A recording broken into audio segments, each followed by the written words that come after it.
দূরে এবং কাছে, দেশ এবং দেশের বাইরে থেকে যে যেখান থেকে ভিডিওটি দেখছেন সবাইকে ওয়েলকাম জানাচ্ছি। চলে আসলাম প্রতিদিনের মতো আবার একটি ব্লগ নিয়ে।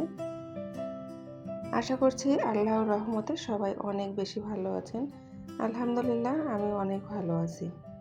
আজকে শুরুতে আপু ভাইয়াদের কাছে আমি একটা লাইক চেয়ে নিচ্ছি। যারা ভিডিওটি দেখছেন আশা করব পুরো ভিডিওটা কন্টিনিউ করবেন। যেটুকু অংশ ভালো লাগবে সেটুকু অংশের ওসিলায় একটা লাইক করে যাবেন। আমার পেজটি যারা নতুন ভিজিট করছেন তাদের কাছে আমার হাইলি রিকোয়েস্ট, প্লিজ একটা সাবস্ক্রাইব করে দিয়ে পাশে থাকা বেল আইকনটা প্রেস করে দিবেন, যাতে করে আমি যখনই কোনো ভিডিও ছাড়ি সঙ্গে সঙ্গে একটা নোটিফিকেশন পেয়ে যান। এই কাজগুলো যারা অলরেডি করে দিয়েছেন তাদেরকে অসংখ্য অসংখ্য ধন্যবাদ।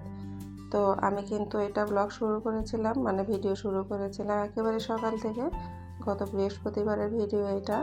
তো সেই দিন আমার কেকের অর্ডার ছিল, মানে আমি আগের দিনও কেক বানিয়েছিলাম। তারপরে সেগুলো বাসন অনেকগুলো জমা হয়েছিল, সেগুলো আমি রাত্রে ধুয়ে দিয়েছিলাম। তো ওগুলো ওই যে ঝুড়িতে আছে। আর পরের দিন সকালেও আবার কেক বানানো, মানে সেই দিনও বিকালে ডেলিভারি দিতে হবে। তো এই জন্য সকাল থেকে আমি মানে কেক বানানো শুরু করেছিলাম, কাজকামগুলো শুরু করেছিলাম রান্নাঘরে। তো ওই আগের ওই বাসনগুলো আমি সব উঠিয়ে রাখছিলাম, কারণ সেই দিনকে যে কেক বানাচ্ছিলাম সেগুলো আবার ধুতে হবে, মানে ধুয়েও নিয়েছি অলরেডি। তো সেগুলো গুছিয়ে নিচ্ছিলাম। এমনিতে আমার বাসন ধোয়াধুয়ির মানে যে কোনো কিছু ধোয়াধুয়ির অভ্যাস বেশি। আর এই কেক বিজনেস শুরু করার পর এত পরিমাণ বাসন ধুতে হয়, এখন আমার অনেক বেশি বিরক্ত লাগে। এখন যেগুলো প্রয়োজনীয় বাসন আমার সেগুলো আর ধুতে ইচ্ছা হয় না, মানে অনেক বেশি বিরক্ত লাগে। তো সারাদিন মনে হয় বাসন ধোয়ার উপরেই থাকতে হয়। তো এই যে আমি সব বাসনগুলো একবারে ওখানে রেখে আসছি ডাইনিংয়ে, আর এখানে হাঁড়ি পাতিলগুলো গুছিয়ে নিচ্ছিলাম। গোছানো কাজটা কিন্তু আমার আবার ভালো লাগে, যে কোনো কিছু যদি গোছাতে হয় সেটা আবার খুব ভালো লাগে আমার। তো এটা কিন্তু আমার মেয়েও খুব পছন্দ করে, ও গোছাতে খুব ভালোবাসে। তো এই কাজগুলো যখন করছিলাম আর মনে মনে একটা কথাই ভাবছিলাম যে গতকাল, আজকে রবিবার আমি ভয়েস দিচ্ছি, গতকাল শনিবার আমাদের স্কুল খুলেছে। তো আমি স্কুলে গিয়েছিলাম, তখন আমার কলিগদের মুখে কিছু দুর্ঘটনার কথা শুনে অনেক বেশি খারাপ লাগলো। মানে এর আগেও শুনেছিলাম, মানে ফোনে শুনেছিলাম তাদের দুর্ঘটনার কথা, কিন্তু কালকে যখন সরাসরি শুনলাম অনেক বেশি কষ্ট হচ্ছিল। যে এবারকার ঈদটা আসলে মানুষের জীবনে কী যে একটা নিয়ে আসছে। প্রতি বছরই ঈদের মধ্যে অনেক বেশি দুর্ঘটনা ঘটে, কিন্তু এই ঈদটা মনে হয় মানুষের জীবনে অনেক বেশি দুর্ঘটনা নিয়ে আসছে। ফেসবুকে ঢুকলেই দৌলতদিয়ার যে দুর্ঘটনাগুলো সেগুলো তো চোখে পড়ছে, ওগুলো তো অনেক কষ্টই লাগছে। আর গতকালই আমার কলিগদের কথা শুনে আরও বেশি কষ্ট লাগছে, কারণ সরাসরি যখন ওনাদের মুখে শুনলাম ওনাদের নিজেদের ঘটনাগুলো, মানে একটা কলিগের ওনার যা মারা গেছে ছোটো ছোটো দুটো বাচ্চা রেখে, একেবারে ঈদের আগের দিন ইফতারের সময় আগুন লেগে মারা গেছেন, মানে অনেক খারাপ লাগছে। এরপর আবার আরেকটা কলিগের মুখে শুনলাম ওনার ভাতিজা ক্লাস 4-এ পড়ে, মাত্র ক্লাস 4, সে নাকি গলায় ফাঁসি নিয়ে মারা গেছে। কী হয়েছে, তার মা তার কাছ থেকে মোবাইলটা কেড়ে নিয়েছে, মানে সে গেম খেলছিল এটার জন্য মোবাইলটা নিয়ে রেখে দিয়েছে। এই রাগে নাকি সে গলায় ফাঁসি নিয়ে মারা গেছে। চিন্তা করেন, ক্লাস 4-এর একটা বাচ্চা কিভাবে ফ্যানের সঙ্গে গলায় মানে ফাঁসি নিয়ে মারা গেল, এটা ভাবা যায়? এটা কিন্তু মোবাইল, মানে অতিরিক্ত মোবাইল চালানোর দোষে আমি বলবো। কারণ ওই যে আমরা অনেক পণ্ডিত আছি যে নিজেরা লাইভে এসে ফাঁসি নিয়ে মারা যায়, নিজেরাও মরি, অন্যদেরকে মারা যাওয়ার মানে একটা শিক্ষা দিয়ে যায়। আরেকজন আবার বলছে যে, মানে এটাও আমি আগে শুনেছি, তার বাসা থেকে 6 ভরি গহনা হারিয়ে গিয়েছে। মানে ভাবেন একটা, এই যুগ মানে বর্তমান বাজারে যদি 6 ভরি গহনা হারিয়ে যায় কেমনটা লাগে বলেন। মানে এগুলো শুনে আমার মনটা এত খারাপ হয়ে গিয়েছে, মানে ওগুলোই বারবার শুধু আমার বাসায় মনে হচ্ছিল, মানে যত কাজ করছিলাম আর শুধু ওই কথাগুলোই আমি ভাবছিলাম যে কেমন হলো এবারকার ঈদ। ঈদ কিন্তু মানুষের জীবনে অনাবিল একটা সুখ শান্তি নিয়ে আসার কথা। এটাই ভাবি, আমরা একটা ঈদের দিনের জন্য কত খরচ করি, কত আশা করে থাকি, তাই না? আর এই যে আমরা গ্রামে গিয়েছিলাম কত খুশি নিয়ে আনন্দ নিয়ে যে ঈদ করবো, আর ফেরার পথে কি একটা অবস্থা হয়ে গেল।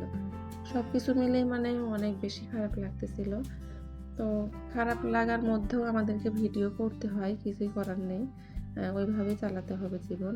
তো কথা বলতে বলতে কিন্তু আমি অনেকগুলো কাজই সেরে নিয়েছি, প্লাস নাস্তাও বেড়ে নিয়েছি। মা মেয়ের জন্য পরোটা বানিয়েছিলাম, তো সেটাই কিন্তু খেয়ে নিলাম মা মেয়ে। আর তারপরে এই যে এখানে দেখেন ভিডিও কিন্তু অন করে রাখি আমি সব সময়, অন্য আপুদের ভিডিও। তো ভিডিও অন করে নাস্তা খাচ্ছিলাম আর ভিডিও দেখছিলাম। তো একটা ভিডিও শেষ হয়েছে, পরে যে আরেকটা ভিডিও চালু করে দিলাম। তো দিয়ে এই যে আমি দুপুরে রান্নার জন্য মাছ বের করতে আসছি। তো আমি কিন্তু সবসময় মাছগুলো পরিষ্কার করে আলাদা করে ট্রেতে মানে ফ্রোজেন করে নিই, তারপরে ওটা উঠিয়ে আবার বক্সে রেখে দিই। এতে করে কি হয়, আমার কাছে মনে হয় যে ওই যে ফ্রিজটা নোংরা হয় না, প্লাস মাছের একটা দুর্গন্ধ ফ্রিজের মধ্যে এটাও হয় না। আর আমার যখন যতটুকু দরকার, মানে আমার 2 টুকরা রাখলে আমি 2 টুকরাই নিতে পারি, আবার হয়তো 5 টুকরা রাখলেও আমি চট করে 5টা টুকরা বের করে নিয়ে রান্না করতে পারি। এটা অনেক বেশি সুবিধা আমার মনে হয়। এটা কিন্তু আমি ফেসবুকে একটা আপুর দেখেছিলাম, তো আমার পেজটার কথা মনে নাই। তো যাই হোক, ওনার থেকে আমি শিখেছিলাম, তারপর থেকে আমি ওইভাবে করি। আর এখন ওই যে ওটা গুছিয়ে নিয়ে আমি রান্নাঘরে চলে আসছি। তো ছোটো মাছ চচ্চড়ি করেছিলাম, মলা মাছ। আর এই যে আমার ফেভারিট তরকারি, আমার দেশীয় বিখ্যাত খাবার আলু ঘাটি। মাছের মাথা দিয়ে বগুড়ার আলু ঘাটি করছিলাম, সঙ্গে কিন্তু টমেটো থাকবে। আর একটা জিনিস থাকলে ভালো হতো, রাঁধুনি পাতা যেটা, তো ওইটা আমার ছিল না, শেষ হয়ে গেছে। এবার কিন্তু বাজারেও পাইনি আমি। প্রতি বছর কিন্তু আমি বাজারে এটা কিনতে পাই এখানে, কিন্তু এবার আমি কিনতে পাইনি ওইটা। তো এই যে মাছের মাথার এটা কি বলে, কলসা, সেই কলসাটা দিয়েই আমি আলুটা ঘেটেছিলাম, কারণ বড় মাছের মাথা। তো এখানে যদি আরও বেশি মাছ দেই তো তরকারি খাওয়াই যাবে না। কারণ ওই যে দেখেন কতটুকু একটু আলু সিদ্ধ করে নিয়েছি, অতটুকু আলু সিদ্ধের মধ্যে আর কত মাছ দিব, এটাই বেশি হয়ে গিয়েছিল। তো মাছের মাথাটা কিন্তু ভালো করে কষিয়ে নিয়েছি, মাথা না ওই যে কলসা বললাম, সেটা কষিয়ে নিয়ে তারপরে যে আলু সিদ্ধটা ঢেলে দিলাম। তো এটা কিন্তু খুব ভালো করে কষাতে হবে। আর আলু সিদ্ধ কিন্তু একটু সাবধানে কষাতে হয়, মানে বারবারই নাড়া দিতে হয়, না হলে যে লেগে যায়, আলুটা খুব তাড়াতাড়ি লেগে যায় কিন্তু। তো এই যে আমি কাঁটাগুলো বেছে বেছে ফেলে দিচ্ছিলাম, বড় বড় যে কাঁটাগুলো, না হলে অনেক মানে জাবড়া জাবড়া হয়ে যেত তরকারিটা, এই কারণে সব বেছে বেছে ফেলে দিলাম। তারপরে কষিয়ে নিয়ে ভালো করে কষিয়ে নিয়েছি, নিয়ে ঝোল দিয়ে, ঝোলটা যখন বলক উঠেছে তখন এই যে আমি দিয়েছি এখানে টমেটো দিয়েছি। তো টমেটো কিন্তু অনেক বেশি পছন্দ আমার, বললাম। তারপরে যে আশেপাশে যে চিটচিটে ভাব সেগুলো পরিষ্কার করে নিলাম, কারণ রান্না শেষ। তো ওটা চুলায় অফ করে দিয়ে এসে, এটা সারাদিন আর ভিডিও করিনি, এটা সন্ধ্যার সময়ের ভিডিও।